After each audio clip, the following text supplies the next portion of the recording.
says. All right. Oh. Hello, and welcome to some StarCast, a weekly podcast full of juicy Star Citizen delights. Our Star Emperor, Kikdomo, is a little under the weather today, but he's still on the controls. He's still operating everything like a puppet master in the background. I'm here with some other people that you may have seen on the internet before. How is everyone? Hello. Beautiful. Beautiful. Pete's good. Has anyone been up to anything exciting recently? Has everyone been buying any more ships, Clifford? I mean, that sort of stuff? Not lately, not until the variants come out, which we'll discuss them later. Oh, we will. Everyone's wearing glasses today, except for me and Clifford now. He's taken his off. That's a good thing. Yeah. I didn't want to be I'm left out, so also- I put these on. I'm also joined today by a 3D printed star crab. He's my little pet. R2-D2's with us. I don't have nothing. But, I mean, Ooh. I think I'm kind of in charge today until Geek comes along and pushes me out of the way again. But we're going to start with the Spectrum news. So we're going to start with a more techie bit Oh, yeah. today. And Clifford, because you know a lot more about this, well, probably know more about this, and you're certainly the most likely person to have this before anyone else. What is Intel's Optane memory, and why does Chris Roberts love it so much? Okay, the reason why Chris Roberts loves this so much is that by far this new memory that they're going to be, what Intel's going to be collaborating with Micron with is a new type of RAM that will by far be able to talk back and forth between the CPU, motherboard, and the chipset 100 times quicker to where virtually the loading time will be non-existent, and that there will be so much, I guess it's a much greater memory than anybody has ever realized before that could be possible to be, because, random access memory is really quick, even faster than SSDs, because they're still traveling, through the, was it the SATA 6.0, and it can only process so much. Well, this is directly on the board. And what is intriguing about this new technology that they're initiating with this memory, which they're calling it 3D X point memory technology. And with this 3D X point memory, they will be able to pretty much essentially loading times will be a thing of the past. And they'll be able to produce, like Chris Roberts wanted to produce, a more massive, higher detailed world, and you'll be able to no longer have, so much loading time. It's just there when you're instantly in. If you're going from, like the virtual walls will disappear when you're instancing from one area to another. There will no longer be this. Go ahead. Have they talked about any form of integration of that into Star Citizen yet? Because I would feel that if they started to talk about that, that would be a form of feature creep that I don't want. No, he hasn't really talked about it. He's just, the one thing I think Chris Roberts, the reason why he was on here, because he touts PC so heavily, and why he chose Star Citizen to be a PC game only is because they are at the forefront of all the latest technology that comes out before it ever will hit a console. And by that meaning, he looks at 3D X point memory will make a massive difference in how detailed a world we have, more detailed a world we can have, as he stated, and it's exciting to have these toys to make the experience more real and versatile. So as soon as they get a hold of this technology, it sounds like he's wanting to explore it and see, not only, I think first this will be more utilized on the server side, and I think that's why he's really interested in it, because the way that this will hook on servers and be able to respond quicker will greatly reduce the lag time of communication between the different cloud services, and especially through their new Google servers. So I think that's why he's really eyeballing this, is not mainly for us gamers at home to put it in our rigs, to start off with, but mainly on server side, that server companies will be utilizing this technology way before we will. Now, would it actually take more software, or is that just a hardware change? It's a hardware change. What's neat about it is the crazy fast 3DX point memory, okay, and I'm going to scroll down here because I want to be accurate. what was really interesting, and they did a description on the, let's see here, the I/O flops in comparison to the regular SSD, and I think it's on this one right here. Yeah, right here. Here we go. Okay, Intel's current SSD that they got out, which I'm pretty sure y'all have seen. I saw it at PAX when they were first advertising it. Is the P3700 SSD, and it kind of slots in. It's a little silver card, and it's expensive as hell. It's like $1,000 for only a certain amount of gigs. Huh? How many do you have, Clifford? I didn't buy any. You know, not right. That. I got 4 terabytes of SSDs right now. I don't need any more, and it's quick enough for me. I don't. Damn. It's all right, computer. It's okay. You're okay. But currently, right now, their high-end one, which is the P3700, does 10,600 IOPS, which is the X-Point and pure testing that they've done does 76,600 IOPS against the 10. So that's like what, a 40 to 50% increase. Is this going to be like the death of SSDs then? It could very well be, because at this point, what's really intriguing about this memory is that it is compatible with their current DDR4. So the interface of DDR4 will not change. They can actually utilize this technology right on the get-go with DDR4 because it uses the same interface. It's just how the process is of how they stack and how the memory is integrated and communicated to each other. On top of that, though, there is a catch-22, and this is where I found it in another article which dives deeper, because they say it's crazy fast, but there's a catch to it, and this is the catch-22. You will have to have the future Xeon processor in 2017 or the future Intel processors to be able to use this type of DDR4. Okay, because support on the chip. Because the CPU actually has 3DX point support built into it. So you would have to wait until that CPU comes out to utilize this RAM. But that's the only thing that the people are kind of harping on, because that means they'll have to buy a new Intel chip just to utilize this new DDR4 RAM. Well, it's quite a big upgrade, though, isn't it? It's quite a big thing. So question is it fast? I hate you. Yeah. Well, they said it's 1,000 times faster than performance of today's SSDs, because it gives you a fast pathway to the PC back and forth between CPU and PCIe, which it lacks in the bandwidth. Well, they said after all, the SATA and the STA Express and even the PCIe lack the sheer bandwidth to support levels of the 3DX point to performance. So the DDR4 does support the higher bandwidth that could utilize this RAM. That's why when they were creating this new technology, they based it off the DDR4 architecture. And I think this just goes without saying, and this is the kicker, okay? The current 2013 slot for extreme processors has 4 slots of RAM, okay? Just starting out, they said they can produce a DDR4 RAM chip that has 6 terabytes of RAM on one slot. Now imagine having 8 of those. I can't even fathom. I can't even fathom that. I mean, we live in the future, Clifford. We live in the future. Ah! But just imagine this. This does away with having extra SSDs, having extra hard drives. The only thing I haven't seen... No, it won't though. It won't though, because everything will expand to be bigger to be able to fit them. That's what happens. What's higher than a terabyte? What's the next one up from a terabyte? Zettabyte.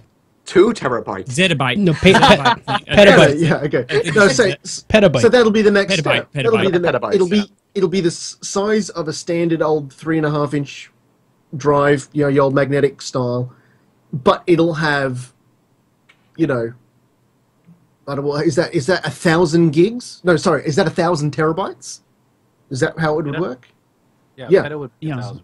Yeah. So you'd have 1,000 plus. We'll be talking 2 PBs instead of Yeah. terabytes. It's But what, that's where it's going to go.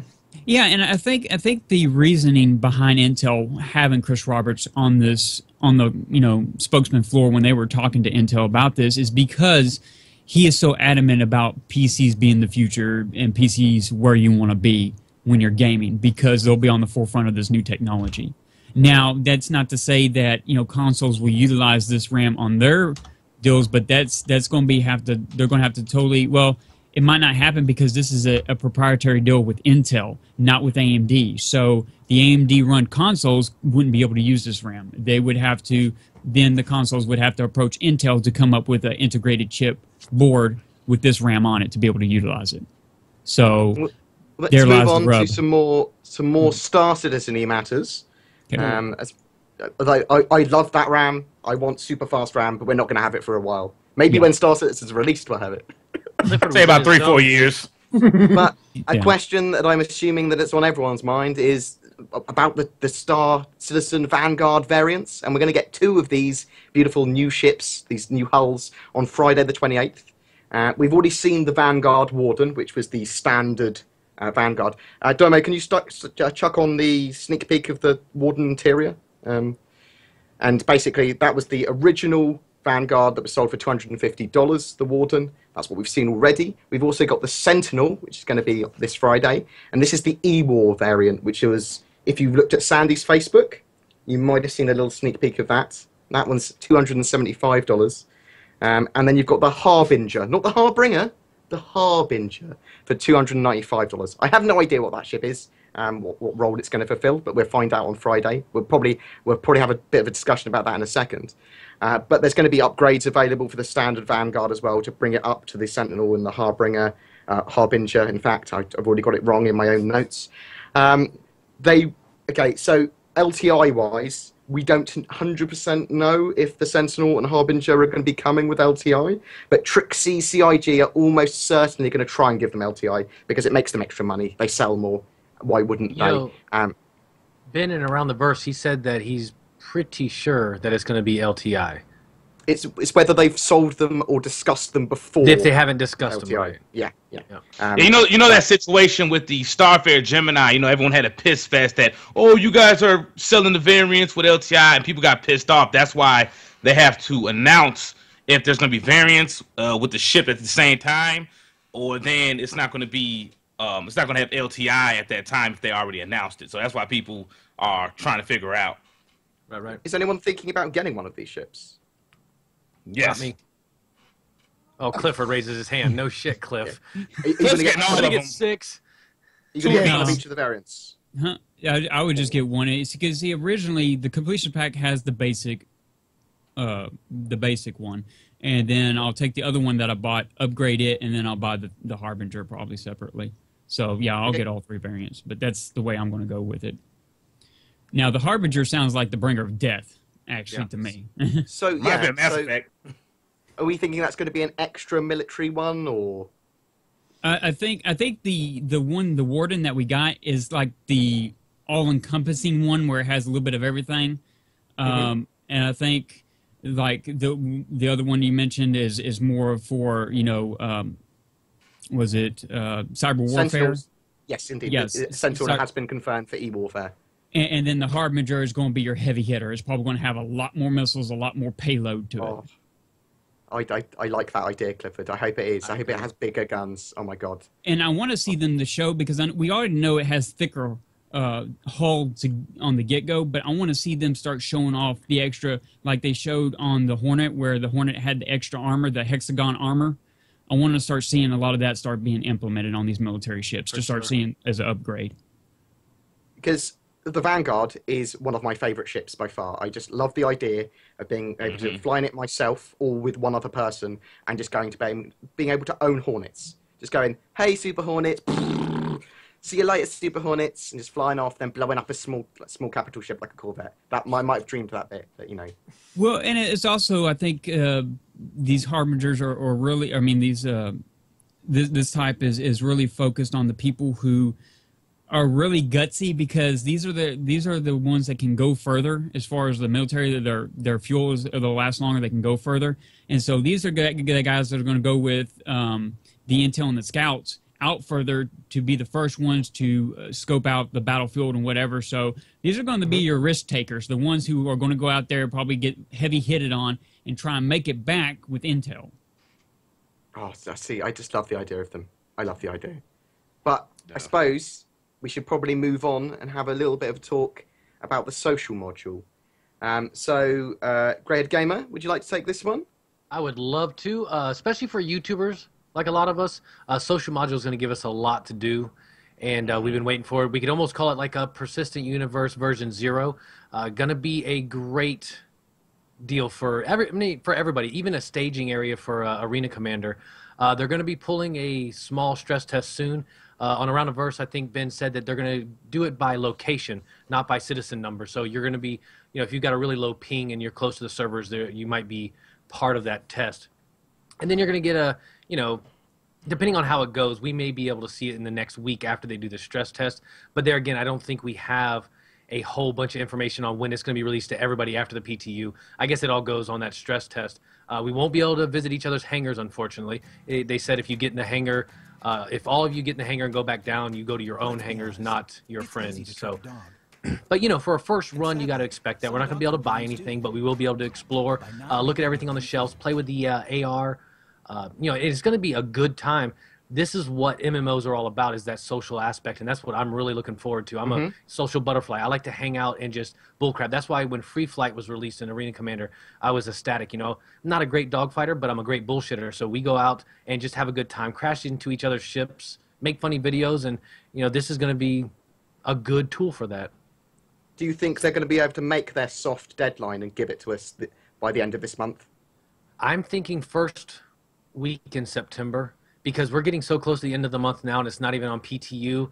Unless that stress test is absolutely flawless, which, I mean, there's always that chance, but don't count on it. And I'm thinking they're going to need a little bit to work out the bugs. And then, first week of September, maybe even the second week, we've kind of been on that track with Star Citizen anyway, always a little behind, but it's such a huge game and it's such a big part of the game. This really brings into that whole persistent universe, massively multiplayer thing. So, it's got to work right. So if the stress test doesn't go great, then we'll see. But we got the new servers now, so, we'll see how it goes. Well, as a British man, I don't mind waiting at all. I like queuing. I like you waiting. You queue well, too. Thank you very much. Yes. you Americans, you don't. You get angry. No, we don't. You get angry in queues.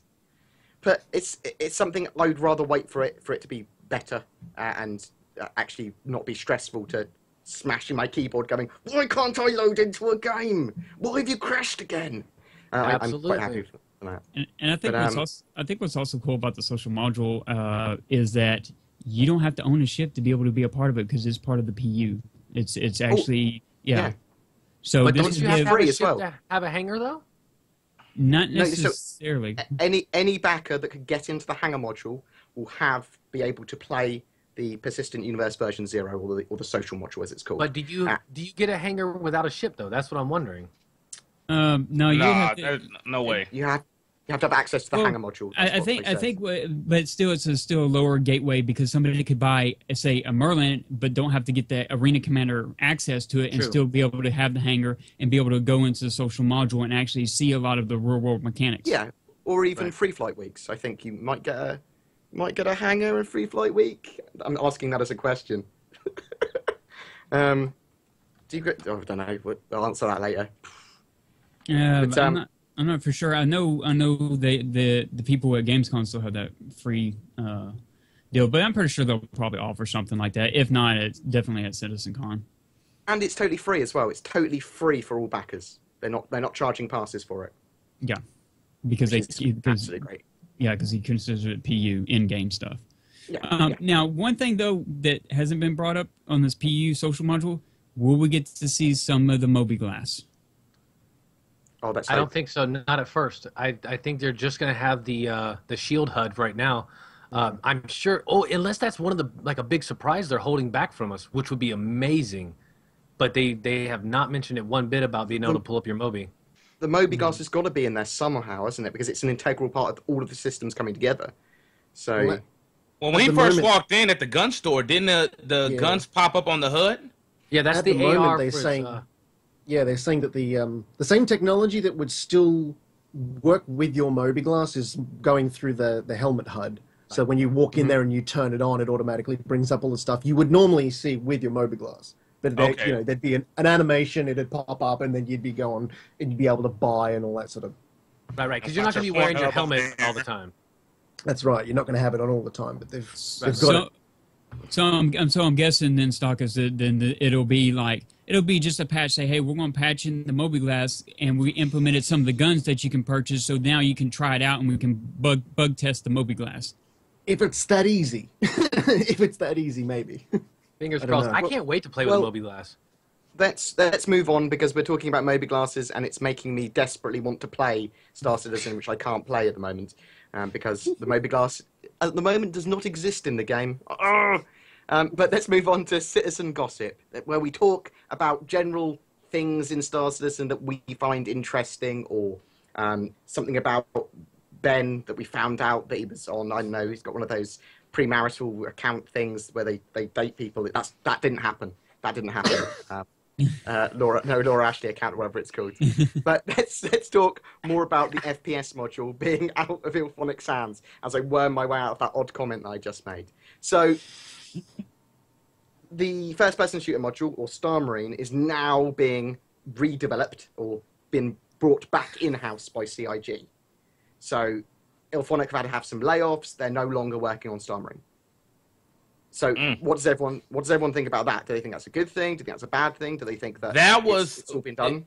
That was some big news to me. I had a feeling some stuff was going on when Travis Day was going up there. It was something that was going on. I know they wouldn't tell us though something about that, but something internally wasn't going right. You could tell in Travis Day face when he was up there, like something wasn't running smooth. And then I think the acquisition of the Crytek team, the Crytek engine team, is also going to help out with this because I mean we got the best dudes who know the Crytek engine the best, worked on Crysis, so they're probably going to give us the best possible system going on with this because I don't think Ilphonic, I mean the games they worked on from what I seen in the past weren't that up to par. So from what I heard, they're not that good of a developer. I mean, I know some dudes up there I talked to, and they were pretty cool guys, but I don't think they knew what they got themselves into once they dug into the Star Citizen bot. I mean, they've got a lot right, as in... from what I've understood about what's been said is that Ilphonic have done all they can, and it was going to go in-house anyway. It's just possibly a little bit ahead of schedule, maybe, or it was definitely a surprise to a lot of us that it's already back in house development already. But I think it might be a good thing. It might be all right. I mean, there's loads of code merging going on, so all the modules are coming up to par. My opinion on this is, okay, one, I still think Ilphonic's still messing with Star Marine currently because of the fact that they had one of their producers from Austin up there still, and the reason why I know he's still up there because through his Facebook, he's a Facebook friend of mine. And he's still up there in Denver, Colorado, working with Ilphonic. They are still working on certain parts of it, like the guns and stuff that they were talking about. They're still working on that. They're still doing some of that. Now, some of the rigging and the animation stuff, that's been pushed over to the UK to Crytek and them because they got all the new rigging. They got everything from mocap. They're the ones integrating the new CryEngine tech that they're developing into, to make the perspective that Chris wants out of, first person and third person to line up correctly like they're supposed to. That's what they're heavily working on. Now, Ilphonic's still working on a lot of the weapons, a lot of the other stuff, and it has been Chris's plan always to, because, and I'm going to use this analogy, they've always been in plan to hand it off back to CIG because they were basically contracted to, hey, we want you to develop this much of it. We don't know what the contract in line. We don't know how many months it was supposed to go out to, but they were only to do certain aspects of it and then hand it back to CIG. And I bet you during that time, Chris's forethought was, okay, we're going to hand it to this company. We'll get it up to this certain tier. And then by then we should have enough staffers that we can be handed back over there and carry it on to the, to the goal line and, make the win and put it out there. But also, what people don't realize, I look at the end game of Star Citizen is that when the game's finished, you're going to see massive layoffs throughout Star Citizen because it will shrink back down. Oh yeah, For sure. So this is not something that I know a lot of people read those articles. Oh man, this is self-destruction or something. No, that's normal development. Ilphonic's just streamlining their people because they're no longer working on certain aspects of the game, and thus it's hindering their bottom line. They need to get rid of some people, and they even said that it was hard for them to let some of those people go. and not to mention, you got to figure Ilphonic wasn't the best choice to do the first-person shooter, but they specialized or they really focused in on CryEngine, and a lot of people have moved on to Unreal and other engines. Unity and stuff, yeah. Yeah, so now that I was about to say now that CIG owns most of the top-notch Cry guys, why keep it outsourced? Bring it back home. I'm not concerned one bit about that decision. I think it's in better hands now. There's no more having to wait to get approval for things and all. You're in the studio. You can get your approvals quick, and I think it's going to just increase the fluidity, if that's an actual word. Yeah. I use it a lot, but I don't know if it is. But it is now. Cool. Add it to the Star Trademark. Citizen and like dictionary. It'll be fine. Nice. Yeah, so obviously it all takes time, is basically what's going on, because of the code merging and the updates to the CryEngine 3.7, bringing it in-house. It takes time, so it's likely to delay the first-person shooter module further, What's your in thoughts, my opinion. It all makes sense if you look at it. I mean, it's got pushed back how many months now? I mean, I knew something was going on because this has probably been their longest delay up to date if you look at it. So I knew something was going on. It's not a surprise to me. It's actually a surprise that people are getting laid off, and then the studio's not working with them no more. But then once I think about it, like I said, the Crytek people are hired in, so we're definitely benefiting off that. And probably saving a lot of money too. Yes, that also. Is this just another case, though, of them trying to outsource something and underestimating just how much of an on-take like Chris is Cutlass? asking of these outsourced companies, these contractors? Like, They might have made promises they couldn't keep. Like, oh yeah, we can make that, and they might not have been able to fulfill that. So, because I see Star Citizen, the game, for any prospecting contractor in the gaming industry as one of those sort of catch-22 type of deals where it's like a really hot chick that you really want to, but the mother-in-law, she don't want none of that. So it's like Chris, very lovingly, Chris is kind of like that mother-in-law that you kind of like, we got this really great game, but hi, Chris. It's like, and then he's like, no, got to be this. So, is it surprising that Ilphonic didn't get up to scratch on what we all thought it might be? Is it surprising? No. But the fact that they've just now... And they didn't send it back to US, did they? They sent it back over to Europe, didn't they? Yep, Which is exactly all the what they Crytek did. guys in Germany. Which is exactly what they did with the Cutlass as well. Went back to Europe, not back to the US. So it makes me wonder... Well, actually, no, that gives me good hopes, though. It makes me think that it's in good hands. Because if anyone will get it done, Aaron will get it done. But still, by far from what we saw at Australia, PAX Australia, they still did a decent job for what they were given. Oh yeah, I believe. So, guys, should we move on from this because we could talk about what Ilphonic were and weren't doing for ages, because we don't entirely know the full story there. And hopefully we will understand at some point. We'll get like full disclosure of what they've been doing, and hopefully they just completed their project. It could be as simple as they've just done everything they were supposed to do. They could have done it quicker than they were supposed to do. Good job, Ilphonic. Good job. Yeah. Very true. Very true. But there's a big, well, not scandal. There's a big thing about refunds at the moment that Stakas was reading into a bit more. So would you like to take that one, Stakas? Yes. Refunds. Since a certain very public post by a certain very irritable man that we are not going to name due to not giving him the press. Just call him asshat. Yeah, it's not just him. There were lots of other people as well. He was an expert. He was the one that stuck out, and he did all this sort of legal action and stuff. And so now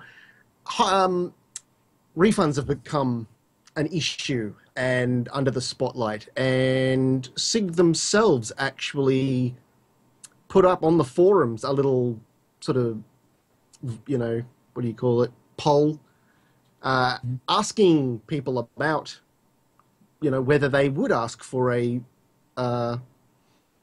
refund or not. And out of the 1,173, so that's 1,173 people that actually responded on this thing, out of the, how many, 965,000 backers that we have, 25% of them at least expressed interest in getting a refund. So as you can tell from that little snippet, a lot of people in the Star Citizen community really want refunds. I don't know what percentage. I don't know what percentage that makes. Like, I disagree with that. I say that basically that poll was there to say, should refunds be available? Right. Not if they want them, but should they be available? Yeah. So rather than just saying, I want a refund, they were saying that you should be able to have access to a refund, which is kind of a different question. Yeah, I do say it was expressing interest in there being a refund process. So it wasn't people saying, no, I want refunds now, if you could give it to me. They're saying, I think there should be some form of refund process maybe available. So that makes it even better. The fact that they're all going on about how one guy had to threaten legal action after he'd been backing for 18 months and had spent over $930, and all of a sudden, after this fiasco of Mr. Not So Smart, has decided he wants a refund as well. And and when they first said no, because normally they don't give you a refund, like there's a 14-day period of you first pledging, and if in that period you say, look, I'm having second thoughts, they will quite happily say, no problems, refund. But this guy's been backing for 18 months, and now all of a sudden he's getting cold feet. So, but like Sig's response was the same to the Smart situation, was like, you know what, if they're going to go to the length of threatening legal action and stuff, we just don't want them in the community. Here, take your money and go. So. Did Clifford ever considered any form of refund for any of your ships? Okay. I'm sorry, guys. PTU's been called off. PTU's been called off. Clifford's pulling out. No, it's just that you say that, and I've gotten a refund from CIG before, and it was all during the changing of arms of the different packages and stuff. I had a bunch of extra stuff that was redundant, and they went in there and say, "Hey, Clifford, we can go in here and clean it up, and we'll refund your money, and you can spend it how you like, or we can give it back to you." So like, well, just put it on my account, I'll spend it later, But I always have that understanding that I am pledging, I am basically donating money to them, and they're giving me a ship for my donation in thanks. Yeah. And and I think some people in the heat of battle forget that that's what you're doing. You're pledging for the future of a dream that you hope will come true and meet all your expectations. And if you don't think that dream will make it, then don't step into that pond until it's finished. I also think this entire situation about these refunds has been blown so far out of proportion, it's not funny. Because if you really analyze the amount of people that have physically received and I'm talking entire refunds, like no pledge whatsoever. You're talking about, this ship, maybe no, we're getting a new package. You're still staying invested in the game. You're not pulling your whole account, which is what these people are doing. And so there's only been, I think, about 1,100 and, or 1,200 and, where is it? 67 people or something in the entire... That's a fraction of a percent of the community. So. Exactly. Out of 965,000 people, 1,270 people have received a full refund over the entire course of the pledging process. Massive amount. Peanuts. That's what I don't understand. I mean, if you never had like the full belief in this game, why did you even put money into this game anyways? I mean, first of all, especially during the Kickstarter days, you weren't supposed to get no damn refund. You people are still getting refunds, and then you don't believe in the project. I don't understand why you guys are getting pissed off on you spending your money because you didn't know how to manage your money. So now you got to lash back. I want to sue because you don't know how to be a fucking grown-up. Because I'm pretty sure most of these, most of these people are over 18 buying these ships. These are our parents go like, spend $1,000 on a few ships. This man spent $930, I'm sorry, before he actually thought like, you know what? I don't want to throw no more money at this game. I mean, come on, dude. You got to be better than that. He's a web developer from California. He's a dickhead, too. Obviously. Because I don't understand how you don't have a common sense. Like, I understand, okay, if you... I mean, it's still even hard to understand because there's so much info that you could have looked into this game before even buying into it. Like, there's hours of research that you can do and easily find out about this game. But he just decided to keep throwing money like, oh, you know what? I want to back out now. That's ridiculous, dude. But as a web developer, you wouldn't think that a guy would be up to date on like things like Kickstarter and the whole idea about the process of what Kickstarter's about. And what this basically showed us, though, was that if you're not a dick, you can get a refund if you need one or if you're desperate for the money. And Chris did say on stage that if someone does have financial troubles or whatever and they've backed too much, we'll give them a refund. And if people do desperately want a refund, just don't be a dick about it. Yeah, Ben said that also, too. He was like, yeah, as long as you come respectfully, not like, I want my fucking money right now, losers. Like, they give you your money. Just be respectful. Hey, I want my money back. I got some cold feet. I didn't do my research properly like most of the people on the internet. Because it's so hard to type in Google and search some info. And that's all you got to tell them. So, Gio... have you got something? We're going to wrap this up. So, okay. Yeah. Well, even when you go purchase a ship, it tells you this game is currently an alpha version. It will be constantly expanded upon as we move towards a completed game. It tells them right there underneath the add to cart, it's not a finished game. So if you're looking for a finished game, wait. And then you hit the little check, and you hit the agree. Like, oh, I understand. So you hit that check. That's like a contract. You understand? You read it. You hit that check, guess what? It's like a contract. It's very much like a contract. You need to read. You need to understand what you're getting yourself into. It's not rocket science, people. Like, almost everyone in this room has put a decent amount of money in the Star System. You want to know why? Because we believe in it. Gio, it is kind of rocket science. I mean, that's the kind of game we're back in. But with that in mind, got a point there. I got to be quiet. You got a point. With that in mind, Gio, we're going to move on to Into the Crosshairs, our hot topic for the evening. And Gio, you're taking this one. Why is Star Citizen taking so long?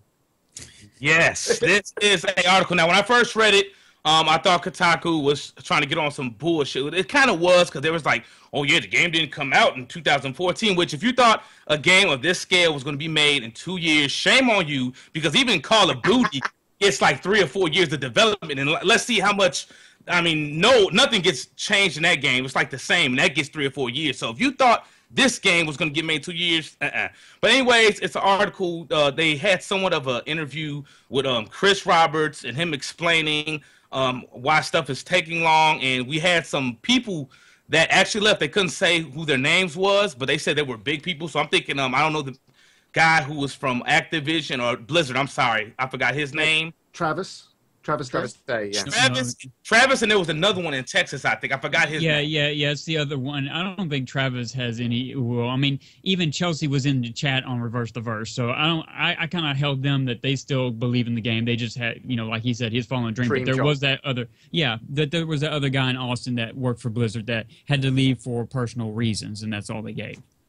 Yeah, so that's what I thought. It had to be one of those two. That's what I was thinking in my head. But basically, they were saying Chris Roberts wants to do too much, and like Chris Roberts says, it goes, and they were basically saying like he wanted to do like this thing with a helmet. You have to find a helmet to get into the arena commander or something like that. And they end up taking time to make this, and they end up not liking it. Well, Chris Roberts ended up not liking it and said, just scrap the whole idea.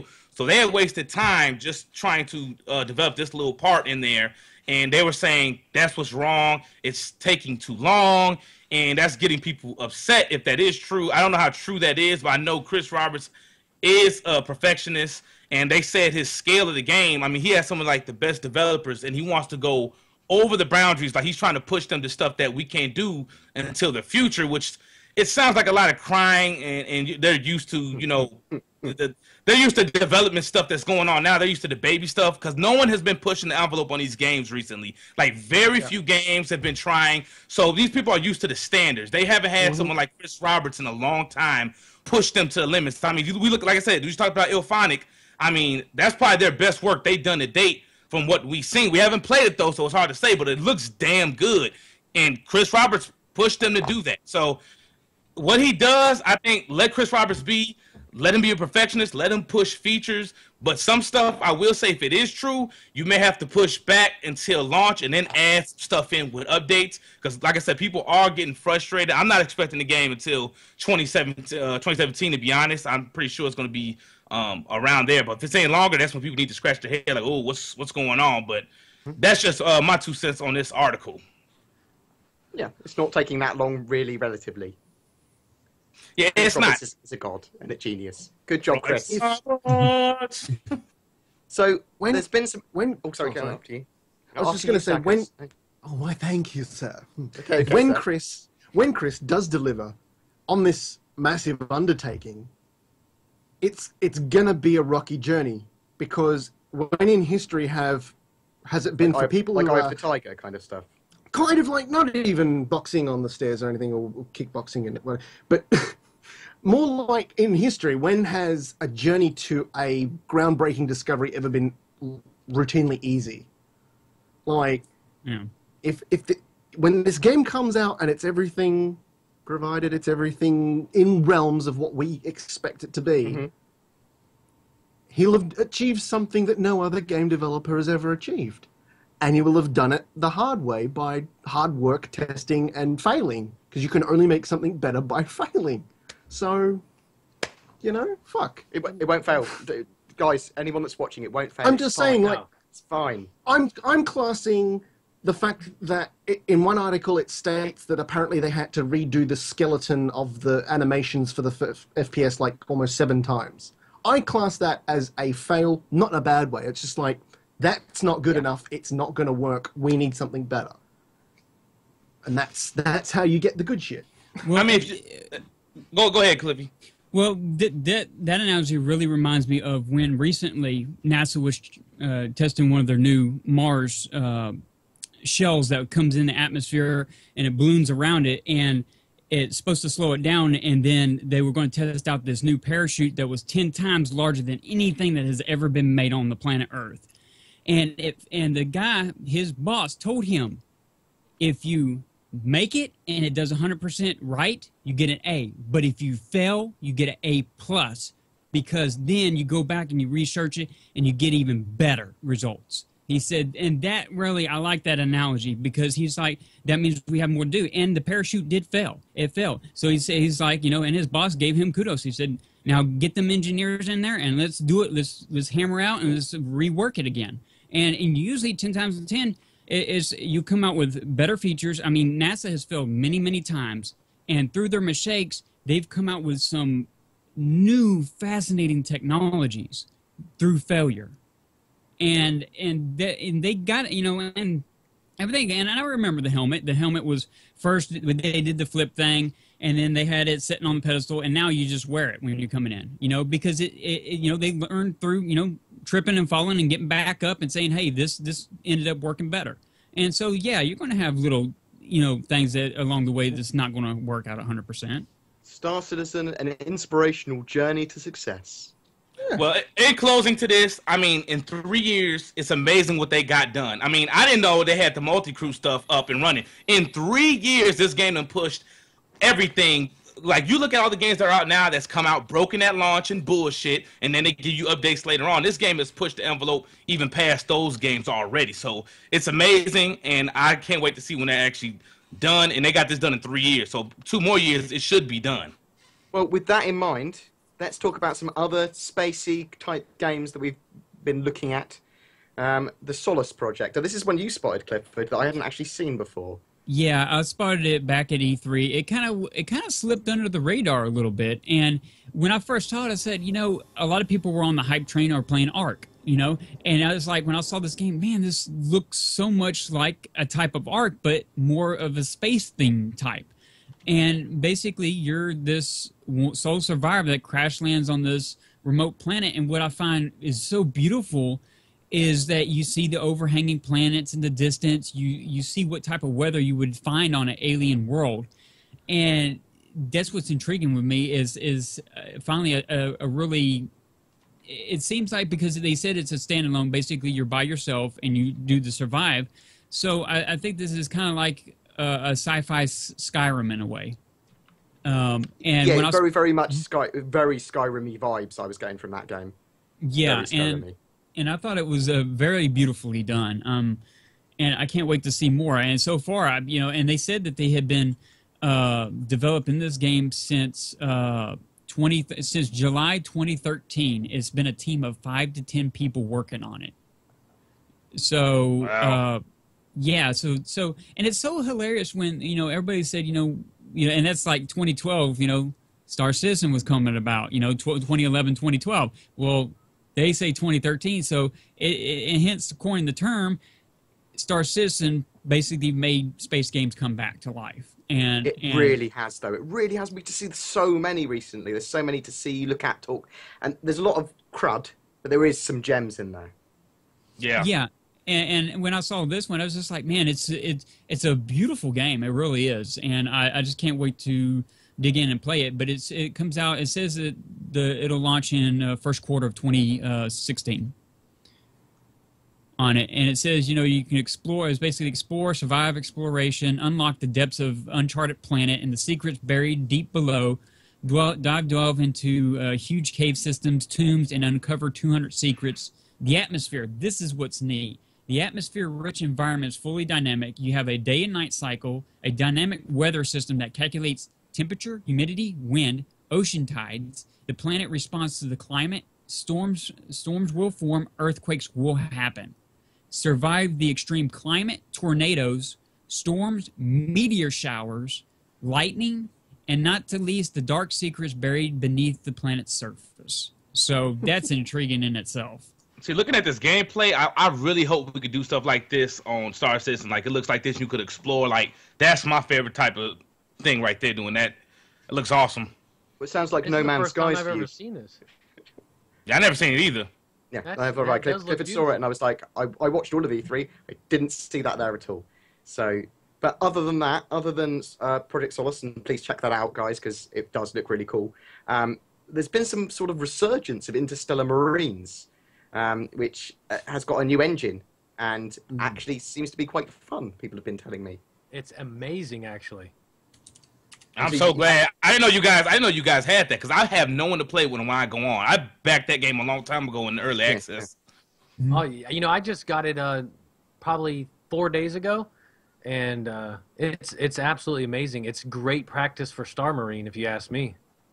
Oh yeah, and WTF is the one that turned me onto it too. So I went and bought it too and started playing with him. We'll get some of that on the go. fun. We can play some of that at some point. Boom! Pre-start. Damn.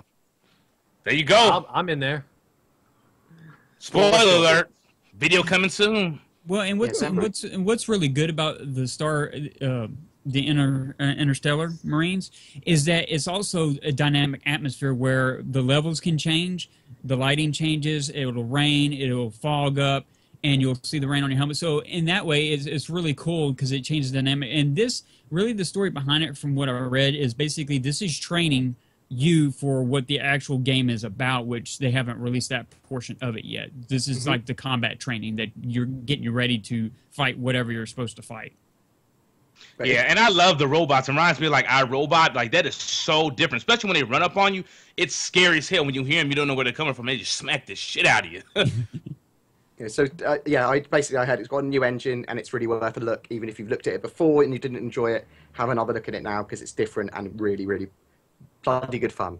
And to make video updates, but just not to like a Star Citizen level. They try to make as much video updates they can. They're a smaller team, but they do make updates on YouTube too. If you guys want to check it out.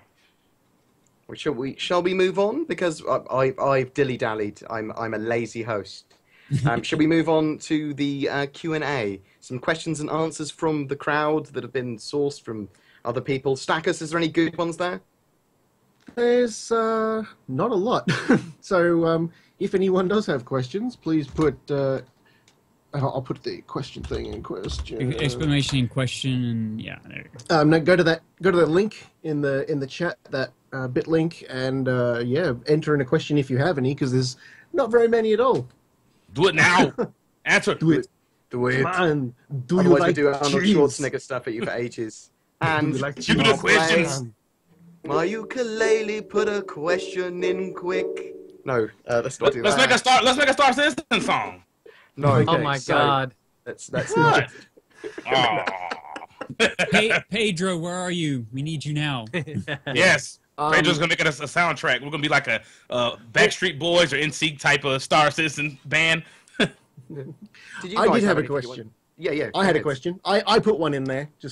We'll start with that because it's pretty interesting, I think. Anyway, I was in another stream earlier on before the cast, and they got to the conversation about the multi-crew ship, sort of how they're going to handle the mechanic of the matchmaking and stuff like that. Like at the moment, it's all you load in, one side or the other if you're doing like team deathmatch or something, and you're in a squad of 8, they're in a squad of 8, and it's just hell for leather, or it's everyone for themselves. How do you think they're going to handle that sort of setup when you've got multi-crew ships with different positions in ships and different size multi-crew ships, like 2-seaters, 4-seaters?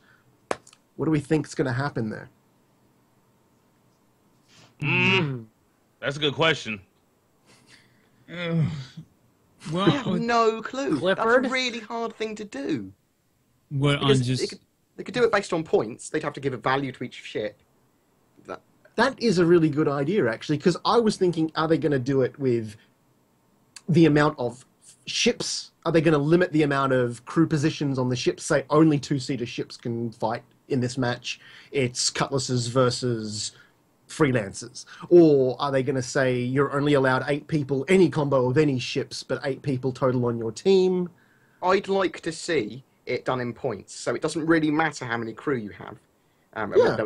You can kind of work that out later. You can have a maximum of 16 people, but Right. you'd have like Aurora's being 1 and Cutlasses being worth 4, and Idris being worth 35 or something. Do you see what I mean? And then you Like have That's a good Like a system. Warhammer like a Warhammer deal. Yeah, 250 points, you can make it up however you want, and you're basically 250 versus 250 no matter what the outcome is. you can even bring weapons into that as well. So if you were having organised battles, you'd go, these weapons are worth this amount, this is worth this Right. amount. I mean, they could do it by UBC cost or something. I'm sure they can come up with a better system than that.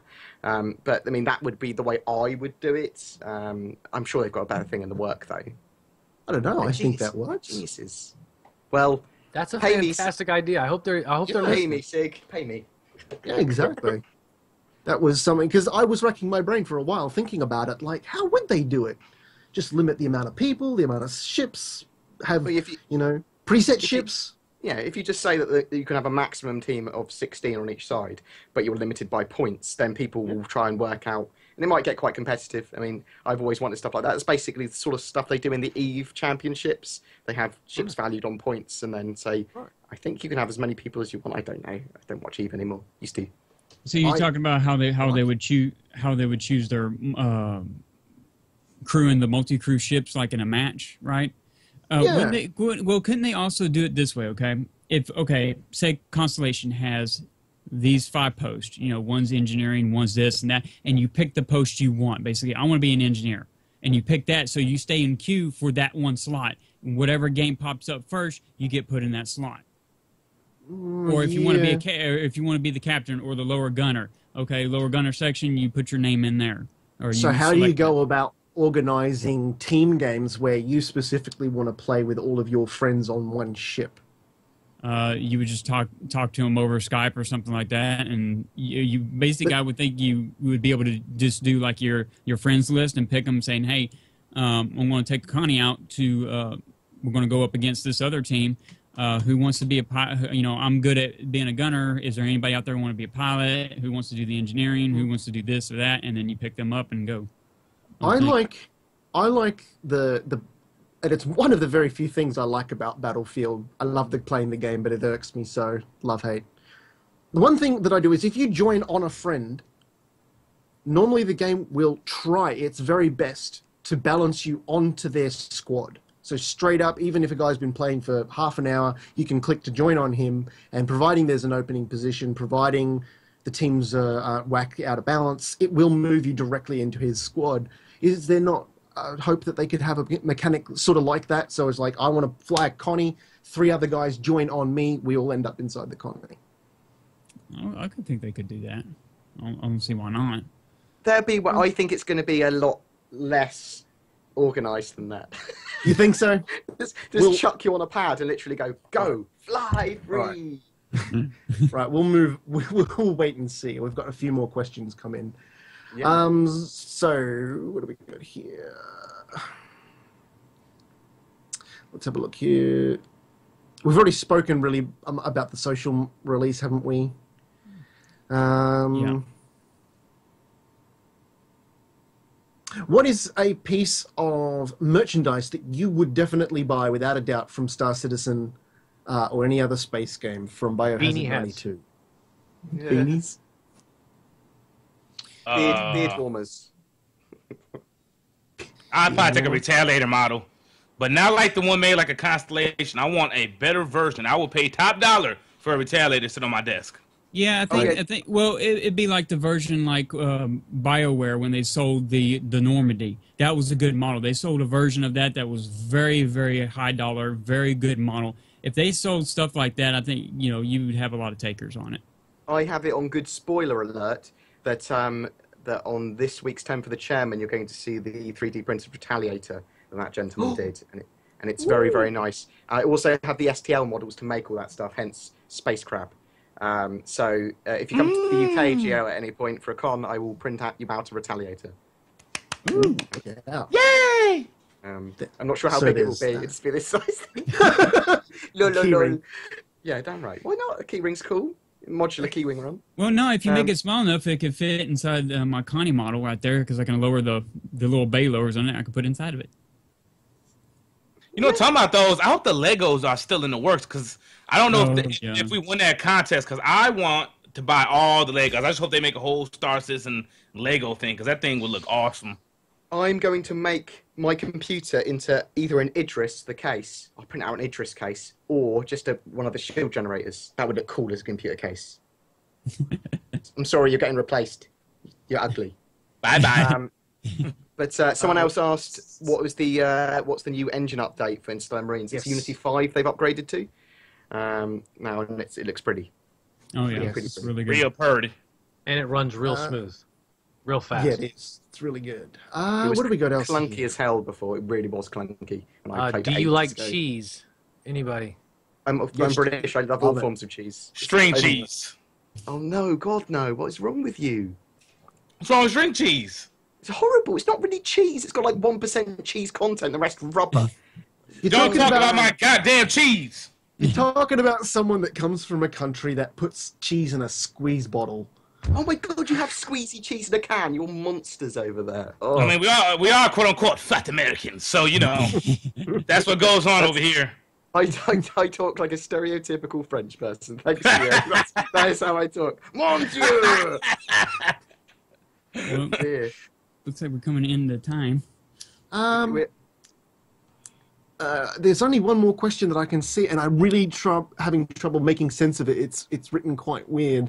Gamescom reveal made SIG make new builds that needed a lot of new fixes to be back useful again. Might this be the best way to push the game tech forward or the funding up? Is it worth it either way? And that was from Tulo. I have Yes. no idea. Yes, it is. Next question. Okay. That's about it. There was only a few. So we're done. Right. So we're going to be here for the aftercast, literally straight after this podcast. We'll have like a 2-minute break so we can grab a tea or a drink or other 3D models. I'll be showing off my whole costume for my CitizenCon cosplay because I just like to dress up like a princess. You're a Thank pretty you so princess. much.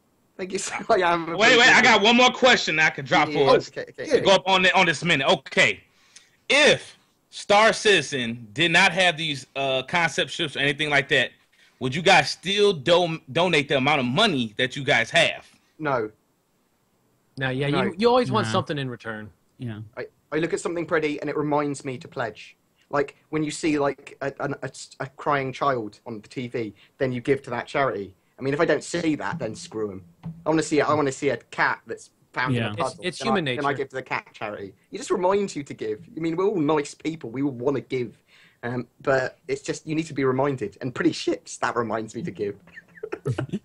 That's true. I don't think I would donate as much. I would still donate a decent amount because, like I said, this would be my dream game, and they're pushing the envelope in the industry, and I want to see stuff change. I want to see more games like this show us what the hell they're doing, so games won't be shit when they come out at launch. So I like what they're doing. I probably wouldn't have bet the amount I did, though. If Star Citizen is a hit, then many games will take on their approach, which I think will be amazing for the community and amazing for game development. It's going to change the industry, no doubt. Yes, if it works. And if it hasn't already. Yeah, well, indeed. But this StarCast that is happening, number 92, will be on iTunes as well and on Geekdomo's YouTubes as soon as we can get them uploaded. It'll also probably appear on some of our ones as well, and you can see us all on Twitters and YouTubes, and there'll be stuff in the description. I'm sure there's people in the chat talking about us as well, saying how amazing we are. And we will be right back with an aftercast. Thank you so much for joining me, Clifford, the ghost of Geekdomo, Geo, Stakas, and GrayHeadedGamer. Geekdomo will also be back in the aftercast and actually talking, but he's been taking it easy because he's a gent and a scholar and an amazing space emperor. All hail Geekdomo. And he's been fapping. StarCast. Oh my god. And Geekdomo is fapping. See you next week.